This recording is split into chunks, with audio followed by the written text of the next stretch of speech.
Pastor Praveen అనుమానాస్పద మృతి కేసులో మిస్టరీ వీడలేదు. పాస్టర్ మృతికి కారణం యాక్సిడెంట్ లేక హత్య అనే దానిపై సస్పెన్షన్ పోలీసు విచారణ ముమ్మరంగా సాగుతుండగా సీబీఐతో దర్యాప్తు చేయాలని క్రైస్తవులు డిమాండ్ చేస్తున్నారు. హైదరాబాద్ పాస్టర్ ప్రవీణ్ పగడాల మృతి పలు అనుమానాలను రేకెత్తిస్తోంది. ఎయిర్పోర్ట్ నుంచి ఘటనా స్థలం దాకా దొరికిన సీసీటీవీ ఫుటేజ్ ఆధారంగా పోలీసుల ప్రాథమిక విచారణ జరిగింది. పాస్టర్ ప్రవీణ్ ప్రమాద ఘటనను అనుమానాస్పద మృతిగా కేసు నమోదు చేశారు. పలు అనుమానాలు నివృత్తి చేసుకోవడానికి సమగ్ర విచారణ జరుపుతున్నారు. పాస్టర్ ప్రవీణ్ హైదరాబాద్ నుంచి బైక్పై రాజమండ్రి వచ్చారు. అయితే బైక్పై ఎందుకు వచ్చారో వెల్లడి కావాల్సి ఉంది. చివరిగా రాజమండ్రికి చెందిన రామ్మోహన్ అనే వ్యక్తితో సెల్ ఫోన్లో మాట్లాడారు. రామ్మోహన్ రావుకు సొంత కారులు ఉండగా పాస్టర్ ఎందుకు బైక్పై వచ్చారో అంతు చిక్కడం లేదు.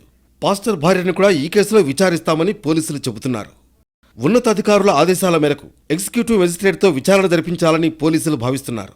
కొవ్వూరు టోల్గేట్తో పాటు కొంతమూరు పెట్రోల్ బంక్ వద్ద ఉన్న 2 సీసీ కెమెరాల్లో రికార్డైన దృశ్యాల ఆధారంగా పోలీసులు విచారణ కొనసాగిస్తున్నారు. ఘటనకు ముందు 12 నిమిషాల్లో ఏం జరిగిందనేది ఈ కేసులో కీలకం.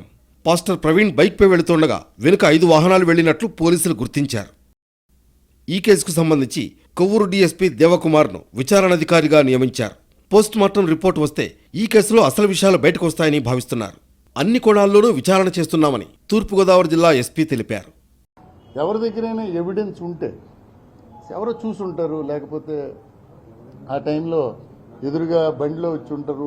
ఎనీ ఎవిడెన్స్ ఆ ఏరియాలో వారు చెప్తున్న దానికి అనుమానానికి బలం చేకూర్చే విధమైనటువంటి ఏదైనా ఆధారాలు ఉంటే మాకు అవి సబ్మిట్ చేస్తే, రాతపూర్వకంగా ఈ టీంకి వారికి సబ్మిట్ చేస్తే అవి కూడా వెరిఫై చేస్తాం.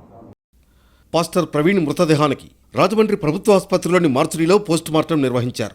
ఒక పక్క పోస్టుమార్టం జరుగుతుండగా మరోపక్క వందలాదిగా తరలివచ్చిన క్రైస్తవ మత ప్రచారకులు పెద్ద ఎత్తున ఆందోళన చేపట్టారు. ప్రభుత్వ ఆసుపత్రి ఎదుట రోడ్డుపై బైఠాయించి రాస్తారోకో నిర్వహించడంతో ఉద్రిక్తంగా మారింది. సాయంత్రానికి పోస్టుమార్టం పూర్తి చేసి మృతదేహాన్ని కుటుంబ సభ్యులకు అందించారు. వారు అంబులెన్స్లో భౌతిక కాయాన్ని హైదరాబాద్కు తరలించారు.